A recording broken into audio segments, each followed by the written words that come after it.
Shalom, peace be with you. We'll read from the Act of the Apostle, chapter 17, with the pericop title, Paul in Athens. While Paul was waiting for them in Athens, he was greatly distressed to see that the city was full of idols. So he reasoned in the synagogue with both Jews and God-fearing Greeks, as well as in the marketplace day by day with those who happened to be there. A group of Epicurean and Stoic philosophers began to debate with him. Some of them asked, "What is this babbler trying to say?" Others remarked, "He seems to be advocating foreign gods." They said this because Paul was preaching the good news about Jesus and the resurrection.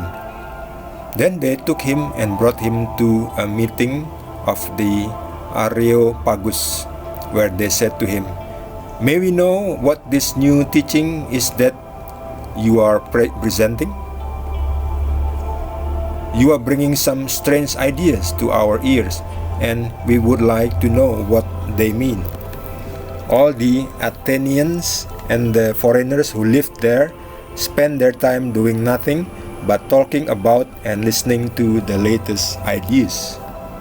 Paul then stood up in the meeting of the Areopagus and said, "People of Athens, I see that in every way you are very religious.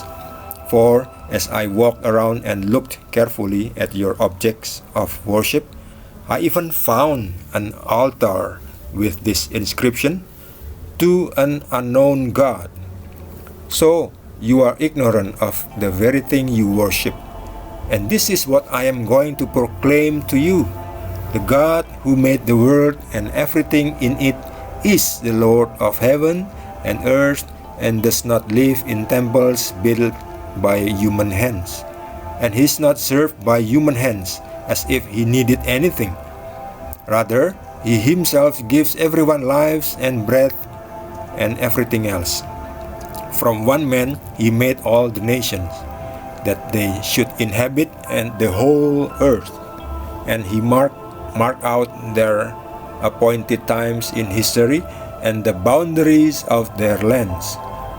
God did this so that they would seek him and perhaps reach out for him and find him, though he is not far from any one of us.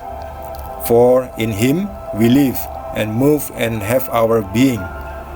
As some of your own poets have said, we are his offspring.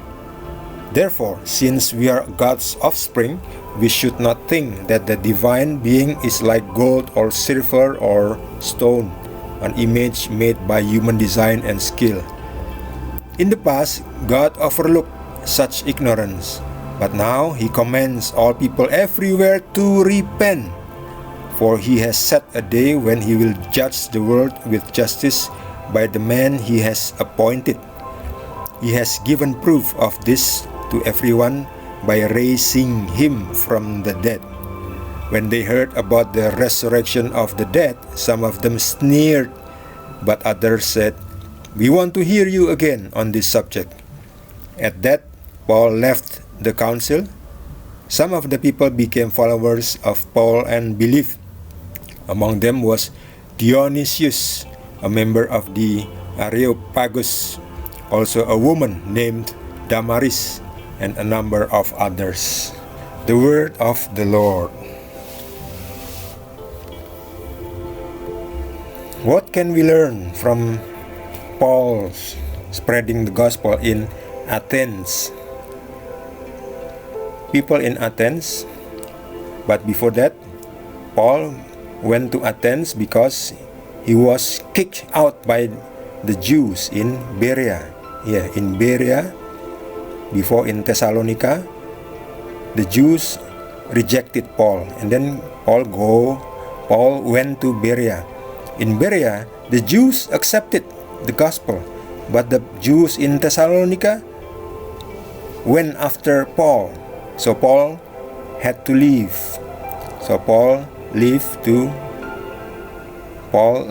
to Athens here, Athens. So in Athens, Paul preached the gospel. In the marketplace, and also in Areopagus. In Areopagus, this is the Areopagus, a hill where people exchange ideas, new things, where people learn new things. And Paul talked a great deal about Jesus and his resurrection. And some of them don't believe about resurrection. They left, but some believe, including Dionysius.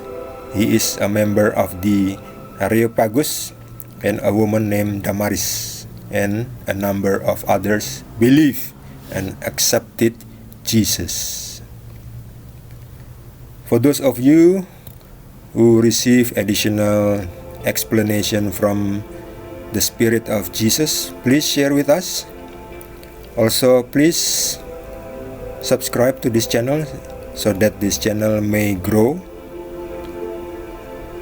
Give it a like also. I'll see you in the next video with the next pericope, still from the Acts of the Apostles. Thank you and God bless you. Jesus bless you. Jesus bless all of us.